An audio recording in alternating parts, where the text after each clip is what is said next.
आज ये शुरू किया जाए। अरे ये तो लड़ जाए। तो क्या पढ़ना है आज? Rise in nationalism in Europe. कहां पर राष्ट्रवाद का है? यूरोप में। अरे यहाँ ध्यान दो, यूरोप में राष्ट्रवाद का मतलब अब यहाँ, अरे यहाँ ध्यान दो, ठीक है। यूरोप में राष्ट्रवाद का उदय, rise of nationalism in Europe. Chapter का हम लोग रैपिड रिवीजन करेंगे। नेशनलिज्म का मतलब क्या है? अरे विशाल, नेशनलिज्म का मतलब होता क्या था? पहले आपको पता है कि पहले जो यूरोप है, समझो तो यूरोप ये मानता था कि जो नेशन, जैसे कि आपको पता है कि यूरोप जो बना है वो किसके आधार पर बना है? नेशन कॉमन कल्चर के आधार पर। किसके आधार पर? किसके आधार पर? Common culture, common language, groups, common ethnic groups. Very good. Language. तो यूरोप जो है वो यही मानता था कि अगर आपको नेशन बनाना है तो आपके पास कुछ कॉमन होना चाहिए। कॉमन रिलीजन, कॉमन कास्ट, कोई भी चीज, कॉमन एथनिक ग्रुप, कॉमन कोई ना कोई चीज कॉमन होनी चाहिए जिसके आधार पर आप लोगों को जोड़ सकते हो, और तब जाकर के आपका जो देश है वो क्या बनेगा? नेशन बनेगा। लेकिन एक विचारक हुए जिसका एनसीईआरटी ने जिक्र किया है, अर्नेस्ट रेनन। अर्नेस्ट रेनन ने क्या कहा कि नहीं, ऐसा कोई जरूरी नहीं है कि सब कुछ कॉमन होगा तो ही आपका देश जो है वो नेशन बनेगा। इन्होंने कहा कि नहीं, नेशन जो है वो किससे बनता है? Nation is made with the culmination of, किससे? Culmination of past, glory past, culmination of glory past, glorious past. Very good. किससे? Glorious past, glorious past, heroic past, या आपके जो फेमस हीरो, हाँ आपके जो पुराने ऐतिहासिक बड़ी बड़ी घटनाएं हैं, नेशनल सिंबल्स है, कोई प्रतीक व्यक्ति जो जिसको जैसे गांधी जी हमारे हैं, इस तरह के जो हीरोज है, नेशनल हीरोज, ये सब मिलकर के बनाते हैं राष्ट्र, ठीक है, ना कि कॉमन कल्चर। अब वो हीरो किसी भी कल्चर के पार्ट, किसी भी लैंग्वेज, किसी भी भाषा के हो सकते हैं। आज हमारे देश के जो नेशनल हीरोज हैं, क्या वो एक ही संप्रदाय के हैं? ऐसा नहीं है। हमारे यहाँ अशफाक उल्लाह खान, बिस्मिल्लाह खान जैसे फेमस नेशनलिस्ट हैं। सहनाई बताओ। हाँ जी, तो नेशनलिस्ट ही थे वो, ठीक है। उनको अमेरिका से आया ऑफर ठुकरा दिया उन्होंने। एपीजे अब्दुल कलाम नेशनलिस्ट ही थे, ठीक है। तो ऐसा नहीं कि एक ही संप्रदाय के लोग रहे। सिखों में भी रहे, आपको पता होगा, भगत सिंह, कई हर रिलीजन, हर कास्ट और हर लैंग्वेज के लोग हमारे नेशनलिस्ट मूवमेंट का पार्ट रहे हैं। यहाँ ध्यान दो। तो यूरोप में समझो इधर, तो यूरोप के भी जो रहना है वो यही कह रहे हैं कि जरूरी नहीं कि नेशन इन्हीं के आधार पर बने। हाँ, इनके आधार पर भी बन सकता है और इसके आधार पर भी बन सकता है। तो इंडिया अगर नेशन बना है तो किस आधार पर बना है? इसके आधार पर, रेनन के डेफिनेशन के हिसाब से इंडिया एक नेशन है, ठीक है। ये बात आपको बेसिक अंडरस्टैंडिंग है। इसके बाद आपको इस चैप्टर में क्या क्या पढ़ना था आपको पता है? दो ही चीजें पढ़नी है। क्या? मेजर इवेंट्स और किस प्रोसेस से हुई। थीम क्या है? इवेंट और प्रोसेस। पहला इवेंट क्या है? फ्रांस का फ्रेंच रिवॉल्यूशन। क्या है? French revolution. विशाल खड़ा होकर बताया क्या था फ्रेंच रिवॉल्यूशन। बता, फटाफट बता दो। फ्रेंच रिवॉल्यूशन में क्या हुआ था? फ्रेंच रिवॉल्यूशन में कॉमन पीपल सर प्रोटेस्ट किए थे अगेंस्ट किंग्स। हाँ, कॉमन पीपल जो थे वो अगेंस्ट किंग के खिलाफ कॉमन पीपल ने प्रोटेस्ट किया था। Very good. और फिर क्या हुआ? राजा को हटा दिया गया गद्दी से और एक नई व्यवस्था का जन्म हुआ, ठीक है। और आप देखते हो कि फ्रांस जो है वो क्या बन गया? Sorry, constitutional monarch. और उसके बाद में फिर वो रिपब्लिक बना, ठीक है। आपने पढ़ा होगा फिर वो पूरा प्रोसेस की। फ्रांस में जो है नेशनल असेंबली बनाई गई, स्टेट जनरल को चेंज करके नेशनल असेंबली बनी, नेशनल सॉन्ग बनाया गया, ला पैत्री, फादरलैंड का कॉन्सेप्ट लाया गया, सिटीजन्स का कॉन्सेप्ट लाया गया। किस लिए? ताकि पूरे फ्रांस के लोगों को एक किया जा सके, यूनिफिकेशन ऑफ फ्रेंच पीपल किया जा सके। और जो छोटी छोटी भाषाएं बोलने वाले लोग थे, जो किसको बोलते हैं, माइनॉरिटीज थी, जो लिंग्विस्टिक ग्रुप, उनको दबाने का प्रयास किया गया, यानी कि सिर्फ एक देश तो एक ही भाषा होनी चाहिए। तो फ्रेंच को उस लेवल पर सपोर्ट किया गया, ठीक है, ताकि एक नेशन बन सके। आप फ्रेंच के आधार पर, अभी अगर आप आज देखो इंडिया पाकिस्तान का मैच दुबई में हो रहा है, लेकिन हम उससे जुड़े हुए हैं, क्यों?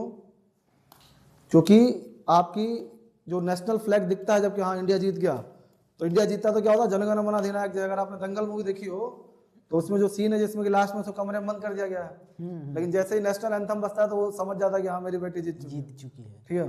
तो national symbol, national song, national anthem, इसका अपना एक नेशनल एंथम बनाया गया मार्सिले को।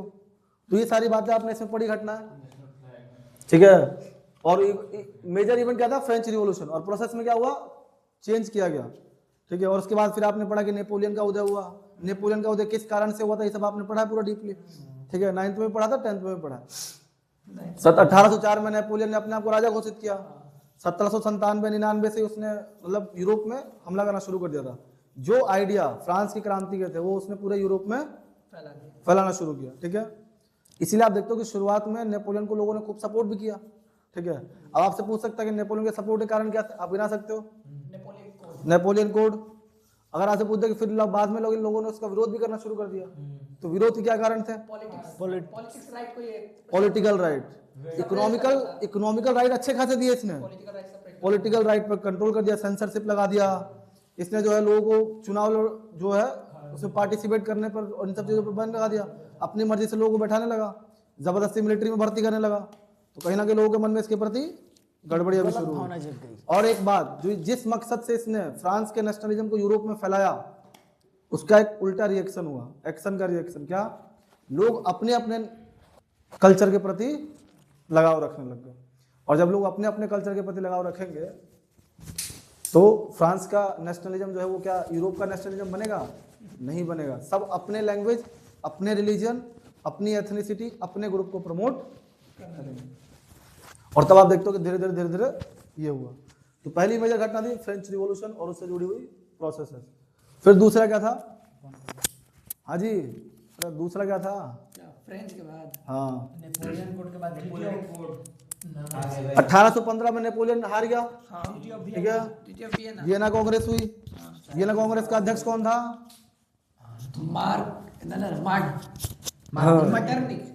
Duke Metternich. कंजर्वेटिव्स का इसने फिर उसके बाद में शुरू किया वापस खेल। जितने भी सुधार इसने किए थे उसको क्या कर दिया इसने? अंडू। एक शब्द याद रखना, अंडू, ठीक है। अब जितने भी प्रोसेस आपको पता है नेपोलियन कोड के, सबको अंडू, वैसे ना लिखा था, उसको सीधा कर देना है। समझने के लिए लिखे थे, ठीक है। बताए थे, कर दिए थे, हैं? वो समझने के लिए बताया था अंडू सर। हाँ, तो तुम अंडू लिखोगे तो थोड़ी होगा आंसर में अंडू। आप ऐसे थोड़ी लिखोगे अंडू कर दिया, क्या नहीं। आंसर में अगर आप लिख रहे हो कि अंडू किया तो क्या अंडू किया, आपको बताना पड़ेगा ना क्या। वही चीज लिख देना तो चेंजेजवा आंसर में लिखना पड़ेगा। ऐसा थोड़ी होगा कि अंडू कर दिया। क्या अंडू कर दिया भाई? 5 नंबर का सवाल है और आपने लिख दिया अंडू कर दिया, ऐसे नहीं होगा। चलिए याद है, हाँ, ऐसे कंट्रोल प्लस जेड लिखा। चलिए, तो कहने का मतलब है कि देखो, तो ये घटना हुई थी। उसके बाद अगर दूसरी घटना की बात करें, अरे यहाँ ध्यान दो, इसके बाद अगर दूसरी घटना की बात करें तो दूसरी घटना क्या थी? तो व्हाट मेक्स यूरोप, क्या था जी हेडिंग क्या था? बुक लाए हो जी? हम बुक दो तो उसके बाद रिवॉल्यूशनरीज ना है, नहीं वो बाद में आएंगे। इसके बाद में घटनाएं याद आएंगे थोड़ा बहुत। हाँ, ठीक है। सेकेंड है the making of national Europe. क्या है? The making of nationalism in Europe. Sir SSC वाला तो मेरा पेपर आ रखा है ना? हाँ, कहाँ है सर? हिस्ट्री वाला एसएससी वाला का जो टेस्ट दिए थे ना सर, यहीं पर छोड़ के चले गए सर। रात को ढूंढ रहे, सॉल्व करने के लिए तो मिल ही नहीं रहा है। The making of nationalism in Europe, यही होगा, देख लो। अरे यहाँ ध्यान दो, अरे यहाँ अभिषेक। फिर सेकंड पॉइंट है कि the making of nationalism in Europe. कैसे बना यूरोप में राष्ट्रवाद जो है कैसे फैला? फ्रांस, हाँ, कैसे फैला? हाँ सर, फ्रांस इन्फ्लुएंस किया सर। तो अगर बात करें कि यूरोप में, जब हम बात करें कि यूरोप में नेशनलिज्म फैला तो कहां पर? यूरोप की सोसाइटी में है। तो यूरोप की सोसाइटी कैसी है पहले? तो आपको पता है कि यहाँ पर जो है यूरोप में मोनार्कियल सिस्टम है,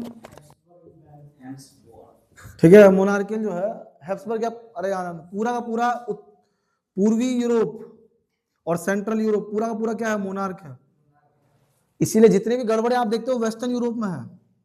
उल्टा लिख दिया मैंने, इधर वेस्ट है तो यहाँ पर है सारी की सारी गड़बड़ियाँ, ठीक है। जितने भी आप ये फ्रांस, इटली, जर्मनी सब सुनते हैं, दे आर वेस्टर्न यूरोप, ठीक है।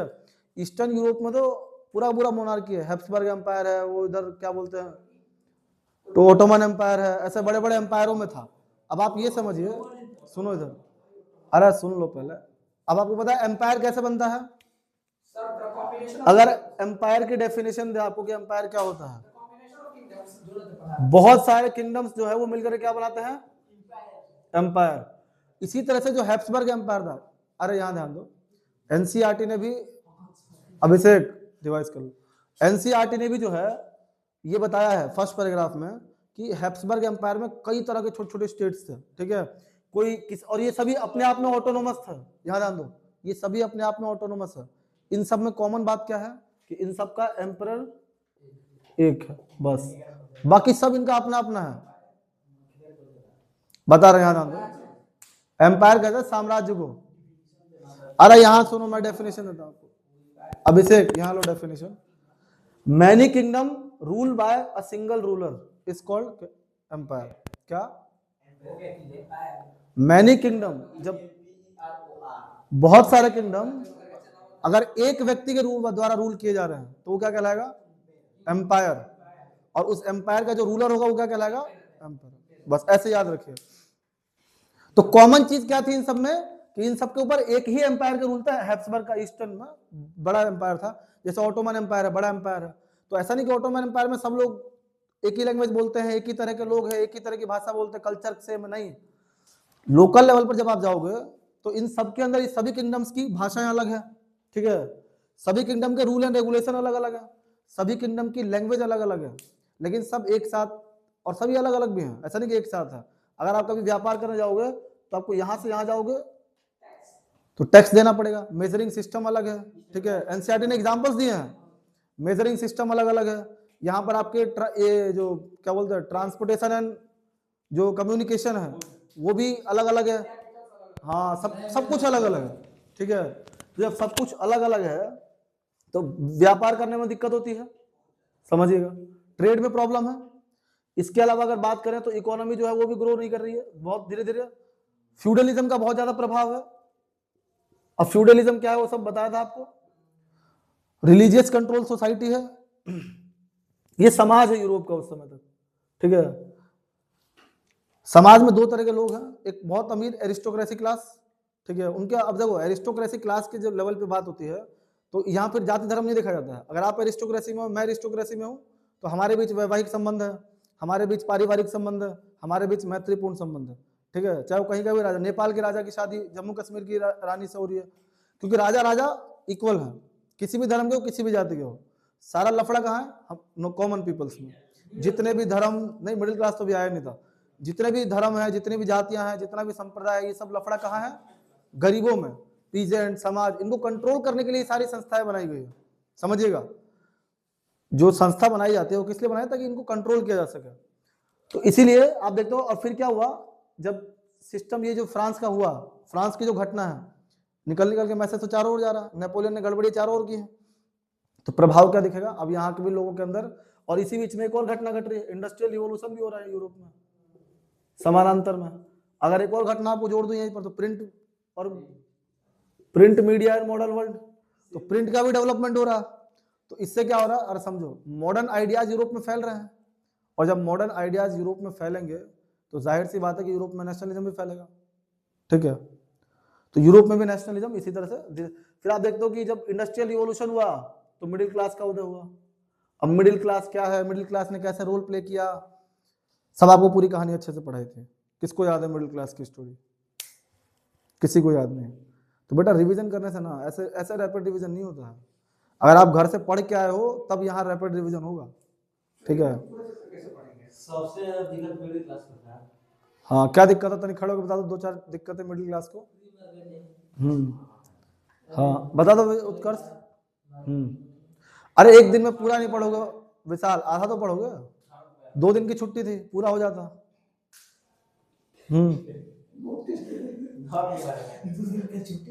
हाँ छुट्टी नहीं था जी,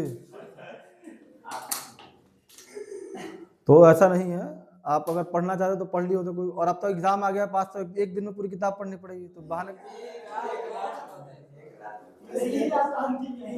हाँ तो बस, तो यही रात अंतिम समझिए, तो वो नौबत ना आए इसके लिए आप लोग डेली रिवाइज करके आइए, ठीक है, समझ गए।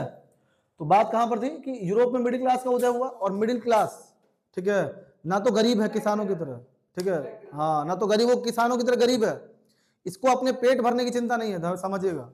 जब तक आपके सामने दिक्कत पेट की है ना, आप कोई और दिमाग में विचार आ ही नहीं सकता। लेकिन अगर आपके पास पेट भरने की दिक्कत नहीं है तो फिर आप बिना मतलब की बातें करोगे, हमारे पॉलिटिकल राइट क्या है, हमें डेमोक्रेटिक राइट्स चाहिए, हमें जो है नेशनल सरकार की दिक्कतें, समाज की दिक्कतें, इन पर विचार आपके शुरू होंगे जब पेट भरा रहेगा। तो किसान जब मिडिल क्लास में कन्वर्ट हुआ, अरे यहाँ ध्यान दो, जब किसान मिडिल क्लास में कन्वर्ट हो गया, कुछ लोग वहां से निकल के मिडिल क्लास में आ गए, तो अब आप समझो मिडिल क्लास जो है वो ऐसी अवस्था है कि ना ये गरीब है और ना ये एरिस्टोक्रेसी क्लास में आता है, इसको रेस्पेक्ट चाहिए एरिस्टोक्रेसी वाली, और लेकिन ये उस लायक नहीं है अभी। तो होता क्या है कि इसीलिए अब आप देखते हो कि मिडिल क्लास संघर्ष करेगा एरिस्टोक्रेसी में आने के लिए। अरे हाँ ध्यान दो, नेशनलिज्म का जो कॉन्सेप्ट है वो एक्चुअली में क्या है, मिडिल क्लास के द्वारा दिया गया एरिस्टोक्रेसी के खिलाफ एक कॉन्सेप्ट था, ठीक है। बोले हम ये एरिस्टोक्रेसी जो है वो हम लोगों को तो अधिकार ही नहीं देती है, हम लोगों को तो सरकार में आने का अधिकार ही नहीं है, हाँ हाँ, ना रिजर्वेशन मिल रहा है, ना जनरल वाली पावर है उनके पास। तो कह लो, अरे समझो, आप रिजर्वेशन कह रहे हो, आज भी भारत में, अभी मैं कल पढ़ रहा था, जुडिशियल सिस्टम में अगर आप जाओगे ना तो इतना ज्यादा मतलब वो है, क्या बोलते हैं, भाई भतीजावाद, नेपोटिज्म, सबसे ज्यादा जुडिशियल सिस्टम है। सोचो कि एक सीजीआई, उनका बेटा भी सीजीआई, क्योंकि वहां अगर आप देखोगे जज जो है, जज के हाई कोर्ट और सुप्रीम कोर्ट के जज कैसे बनते हैं पता है आपको, जो वहां के जज है वही लोग डिसाइड करते हैं कौन जज बनेगा, तो सब अपने भाई भतीजा फूफा को भर्ती, आप डाटा उठा के देखोगे तो आपको पता चलेगा। आप अभी सीजीआई की लिस्ट निकाल के देख ला, आपको कुछ फैमिली प्रोमिनेंट मिलेगी उसमें, और उसी फैमिली के लोग, तरुण गोगोई तो ये गोगोई, तो क्या बोलते हैं ये खन्ना तो वो खन्ना, यही लोग मिलेंगे। क्यों? क्योंकि ये फैमिली बाय फैमिली बढ़ता जा रहा है। अभी आपको पता है डीवाई चंद्रचूड़ के फादर भी सीजीआई थे, और ये भी सीजीआई बने भारत। सितार, गिटार, बीड़ा। अरे यहाँ ध्यान दो, खैर वो सब तो है ही। वापस आइए अपने टॉपिक पर। तो मिडिल क्लास जो है, समझो इधर, मिडिल क्लास जो है, यहाँ ध्यान दो, मिडिल क्लास जो है उसको अधिकार चाहिए एरिस्टोक्रेसी वाले, ठीक है, लेकिन है नहीं। तो अब उसका पेट भरा हुआ है तो उसको अपनी नौकरी की चिंता है नहीं, पेट भरने की चिंता है नहीं, परिवार की चिंता है नहीं, तो वो अब संघर्ष करेगा। तो आपके सामने निकल कर आएंगे ऐसी ऐसी संस्थाएं, ऐसे ऐसे विचार, जैसे कौन कौन से विचार, equality before law, universal suffrage. Universal suffrage मतलब हाँ, वोट सभी को मिलना चाहिए, लेकिन यूनिवर्सल फ्रीडम, इनका सफरेज का मतलब यह है कि मैन, वो भी प्रॉपर्टी वाले मैन, यानी कि इनके कहने का मतलब है कि सिर्फ मिडिल क्लास को ही मिले, लोअर मिडिल और गरीब तबके के लोगों को वोट डालने का अधिकार ना हो। तो कहीं ना कहीं इनकी सोच भी दिखती है। इन्होंने लिबरलिज्म को फैलाया। अब लिबरलिज्म क्या होता है, ये सब पढ़ा था आप लोगों ने, हाँ नहीं, उदारवाद, हाँ, तो उदारवाद को इन्होंने प्रमोट किया। लिबरलिज्म का मतलब क्या है, फ्री, आपको, हाँ हाँ, एवरीथिंग इज फ्री, बेटा एवरीथिंग इज फ्री जिस दिन हो गया ना अर्थ पे तबाही हो जाएगी, ठीक है। तो अरे यहाँ ध्यान दो, तो कहना मतलब लिबरलिज्म को प्रमोट किया मिडिल क्लास ने। इस तरह के तो मिडिल क्लास ने किया क्या, नीचे वालों को उठाना शुरू, भड़काना शुरू किया, बोले देखो तुम्हारी जिंदगी खराब है।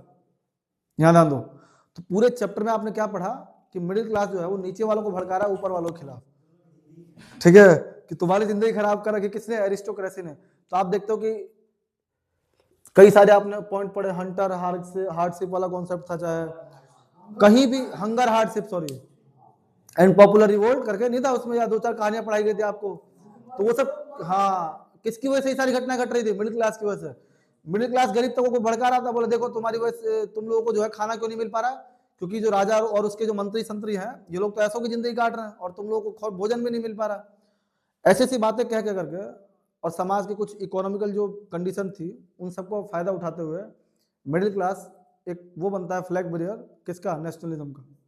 तो इस तरह से यूरोप में नेशनलिज्म फैला है। पूरी कहानी आपने पढ़ी है चैप्टर के अंदर, ठीक है। यही सब इसमें दिया है और पढ़ लेना भाई, ठीक है। अरे यहाँ ध्यान दो। अच्छा, वियना कांग्रेस में क्या क्या हुआ था सब पता ही चल गया। इसके बाद में बात करें अगर एज ऑफ रिवॉल्यूशन 1830 से 48 बता ही दिया आपको, ठीक है। इसमें अरे यहाँ ध्यान दो,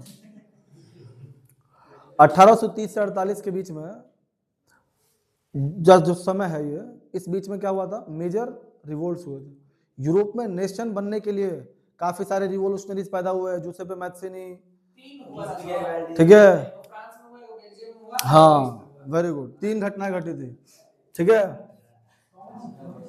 फ्रांस में आपने अगर पढ़ा होता तो, अरे यहाँ ध्यान दो, फ्रांस में जब इसको बैठा दिया गया था वापस, अरे 3 घटनाएं फेमस थी उसमें, जैसे बताया फ्रांस वाली घटना में क्या था कि उसको जब कंजर्वेटिव वालों ने दोबारा बैठा दिया था उसको, तो उसको वापस से हटाया फ्रांस के लोगों ने और फिर से हवा पूरे यूरोप में फैल गई। एक कहावत थी कि खरबूजे को देख खरबूजा रंग बदलता, वही घटना वहां हो रही थी जब फ्रांस में कुछ भी घटना घटती। इसीलिए आप देखते हो, सुनो, इसीलिए कई बार ड्यूक मैटरनिक का एक कोट एनसीईआरटी लिखती है कि when the France have cold, हाँ पूरे यूरोप को कोल्ड हो जाता है। वेरी गुड, जब भी फ्रांस छीकेगा तो पूरे यूरोप को क्या हो जाएगा? कोल्ड हो जाएगा। क्यों? कि कोई भी घटना अगर फ्रांस में घटी तो उसका इंपैक्ट उसके चारों ओर दिखता है, ठीक है। इसीलिए आप देखो कि फ्रांस पर दबाव बना करके रखने के लिए इसलिए बहुत प्रयास किया था ड्यूक मैटरनिक ने, बट नहीं कर पाया। लुई फिलिप्स को वापस से भगा दिया गया और लुई फिलिप्स को भगाने के बाद फिर वहां पर डेमोक्रेटिक प्रोसेस शुरू हो गया था। तो इसके देखा देखी फिर आप देखते हो कि ग्रीस में भी घटना घटी थी। ग्रीस में क्या घटना घटी थी? ग्रीस में वो हाँ, कुछ एम्पायर था, ऑटोमन एम्पायर के अंडर में था ग्रीस। तो उसको बाहर निकालने के लिए क्या हुआ कि लोगों ने पूरे देश से चंदा मंगाया। कवि का नाम फेमस हुआ था उसमें कि वो इकट्ठा करा था धनराशियां और पूरे लोगों को इकट्ठा किया उसने और फ्रीडम मूवमेंट लड़ा और ग्रीस को फ्रीडम दिलाया। अच्छा, यूरोप के लोगों की का लगाव, हाँ यूरोप का लगाव ग्रीस से क्यों था? क्योंकि ग्रीस वो जगह है जहां से यूरोप के फेमस दार्शनिक निकले हैं, तो उनका ऐतिहासिक और कल्चरली जुड़ाव था ग्रीस के लोगों के साथ। तो वो नहीं चाहते थे कि ऑटोमन एम्पायर का हिस्सा हो, इसलिए इसको अलग करवाने में उन लोगों ने भी भूमिका निभाई थी।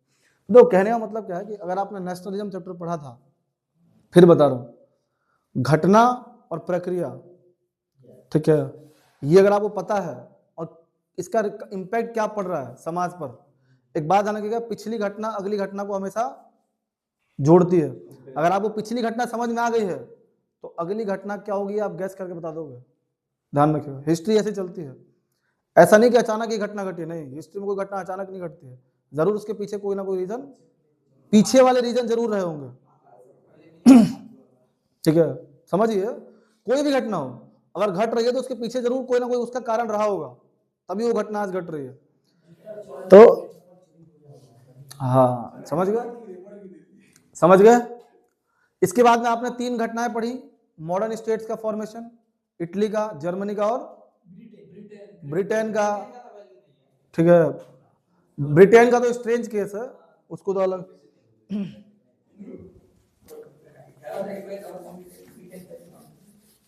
क्या हुआ?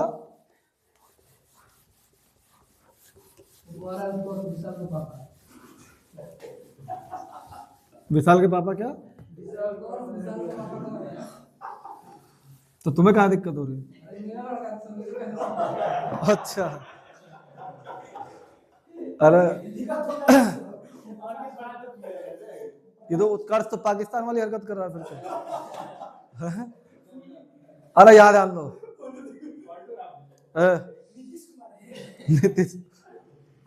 नीतीश कुमार ने कुर्सी कुमार है वो।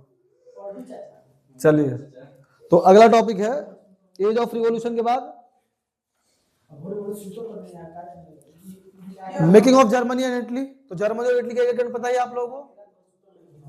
जर्मनी का यूनिफिकेशन बताओ तो कौन बताएगा? जर्मनी का यूनिफिकेशन, हाँ, जर्मनी किस में बटा हुआ था?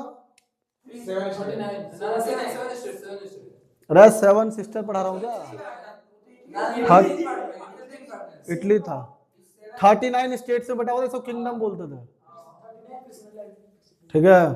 पर्शिया के राजा बुलाए हाँ जिसका नाम अरे यहाँ ध्यान दो, हाँ बिस्मार्क आया, चीफ मिनिस्टर बना और सर उसने 3 युद्ध लड़ा। हाँ 7 साल उसने एक पॉलिसी अपनाई, आयरन एंड ब्लड, 7 साल में 3 युद्ध लड़े, हाँ। ऑस्ट्रिया, डेनमार्क और फ्रांस के साथ तीनों जीता।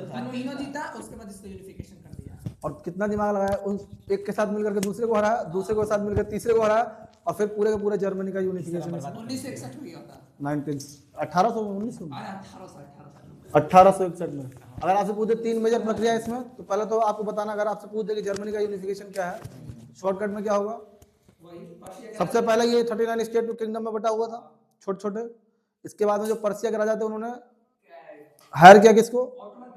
ऑटोमन बिस्मार्क को। ऑटोमन बिस्मार्क ने आयरन एंड ब्लड पॉलिसी अपनाई, सप्तवर्षीय युद्ध लड़ा, ठीक है, किसके साथ? फ्रांस, ब्रिटेन और ऑस्ट्रिया के साथ, हाँ सॉरी, फ्रांस, डेनमार्क और ऑस्ट्रिया के साथ, और तीनों को हराया, और फिर पूरे जर्मनी का 1861 तक यूनिफिकेशन। इमैनुअल मैक्रोन था क्या? कौन था? विक्टर इमैनुअल के क्या तो नाम था उसका, जो भी था, नहीं वो तो इटली का था, इमैनुअल तो इटली का था, जर्मनी का ये था जी। होगा बुक में, आप नाम देख लीजिएगा, हाँ बुक में दिया होगा नाम, देख लीजिएगा। इसके बाद में दूसरा इटली का आपको बताया था, इटली 3 भागों में बटा हुआ है, अरे नॉर्थ, साउथ और बीच। तो बीच में था रोम, ठीक है, पोप, ऊपर था हैब्सबर्ग, और नीचे वाला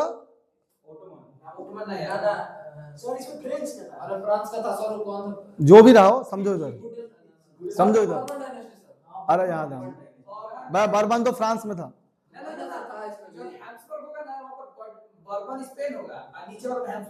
अच्छा, तो यहाँ पर था बर्बन, और यहाँ स्पेन। आप तो अरे ठीक है, स्पेन, हाँ ये स्पेन वाला है, और ये हैब्सबर्ग एम्पायर का पार्ट था ये, ठीक है, साउथ इटली। और नॉर्थ इटली जो है वो किसका पार्ट है? बर्बन, स्पेन का। और बीच में जो है आपको पता है कि रोम को, पोप को स्पेशल जगह दी गई थी, आज भी है वो, ध्यान रखिएगा, आज भी वेटिकन सिटी पोप के लिए स्पेशल बनाया गया है, क्योंकि देखो क्रिश्चियनिटी में बहुत बड़ी मान्यता है पोप की, तो इसलिए उनको, नेपोलियन ने बहुत बड़ी गलती की थी, पोप का उन्होंने अपमान किया था उसने, तो इसका खजाना उसने भुगता के चल गया। तो कहना मतलब है कि जो रोम है, तो हुआ क्या, जो आपको पता है कि इटली में काउंट काउर का फेमस नाम है, इसके अलावा विक्टर इमैनुअल ने काउंट काउर को अपना, वो जैसे बिस्मार्क था वैसे ये था काउंट काउर, लेकिन इसने आयरन एंड ब्लड की पॉलिसी नहीं अपनाई, इसने बुद्धि का इस्तेमाल किया, ठीक है, हाँ। और इसने फ्रांस के साथ मिलकर मीटिंगें की, बैठ के बातचीत की, और क्या क्या, हाँ बर्बन को बिस्कुट खिला दिया, ठीक है। साउथ के अंदर जो है गैरीबोल्डी का नाम आता है, जूसेपे गैरीबोल्डी ने साउथ इटली को, हाँ किसान के साथ मिलकर के वहां के जो लोकल लैंडलॉर्ड थे उनको भगाया, और इसको भी मिलाया इटली में। और बीच वाले पादरी को आ गया, बोले प्यार से मान जाओ, तो ये बेचारा इटली का पोप समझदार था, उसको पता था कि अब भागने का रास्ता तो है नहीं, चुपचाप, हाँ तो वो सरेंडर कर दिया, और इस तरह से पूरे इटली का यूनिफिकेशन खत्म हो गया। बहुत ज्यादा कुछ भी नहीं है इसमें।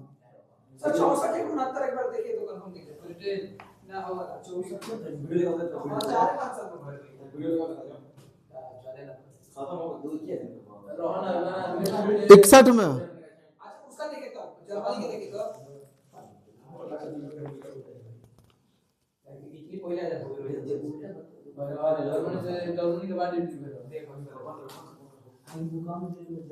कैसर विलियम ऑफ पर्सिया, जर्मनी के वो थे उस समय, कैसर विलियम 1871 में, 1871 में जर्मनी, पहला जो उसके बाद अगर ब्रिटेन के केस की बात करें तो आपको पता है कि ब्रिटेन जो है,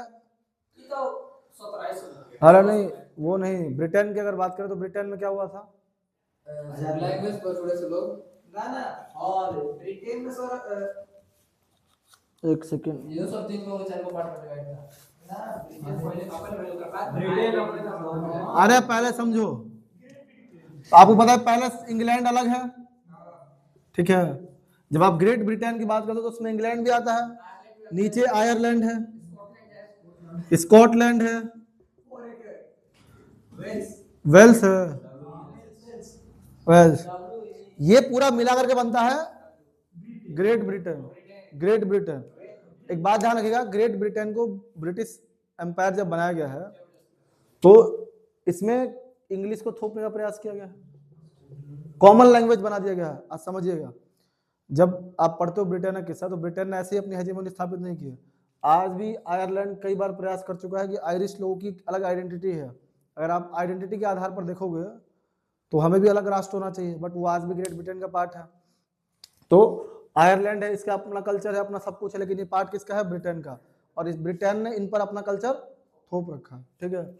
और इस तरह से ये सब चारों की अलग अलग कहानियां थी, आपने पढ़ी होगी, वो सारी इसमें थे, ठीक है।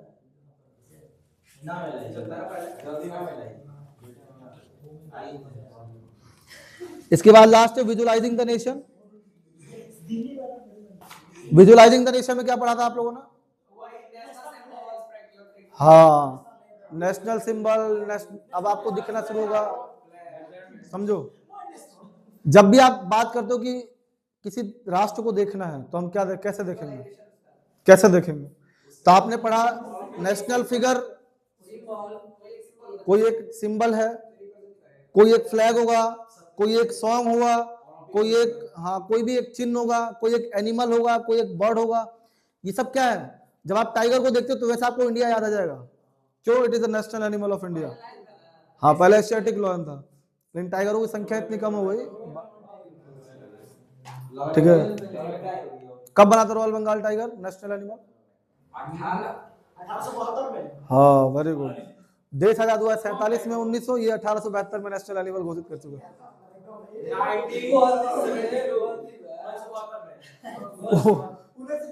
कहा जी?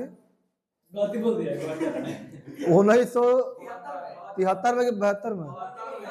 प्रोजेक्ट टाइगर, हाँ, 72 71 इसी यही देखा। अरे ठीक है, ठीक है, इसी बहाने आप लोग घर जाके चेक कीजिएगा कब हुआ था। अरे यहाँ ध्यान दो, अरे लास्ट स्टेप में समझ लो, इसमें आपने दो, अभिषेक, विजुअलाइजिंग द नेशन में आपको दो फिगर दिखाए गए हैं फीमेल के, एक ब्रिटानिया का, एक जर्मेनिया का। नहीं, जर्मेनिया और ब्रिटानिया का है, हाँ, तो ये आपको पता होना चाहिए। अरे डायरेक्ट सुन लो इधर, तो आपको जर्मेनिया का और इसका ब्रिटानिया का फीमेल फिगर का जो अलग अलग चीजों को सिंबल अलग अलग है, उनको आपको पढ़ लेना एक बार, सीधा सवाल पूछ सकता है वो, ठीक है। चैप्टर खत्म हो गया आपको। एक topic nationalism and imperialism, last topic है। इसका मतलब क्या है? अरे यहाँ ध्यान दो, नेशनलिज्म एंड इंपीरियलिज्म का मतलब क्या है?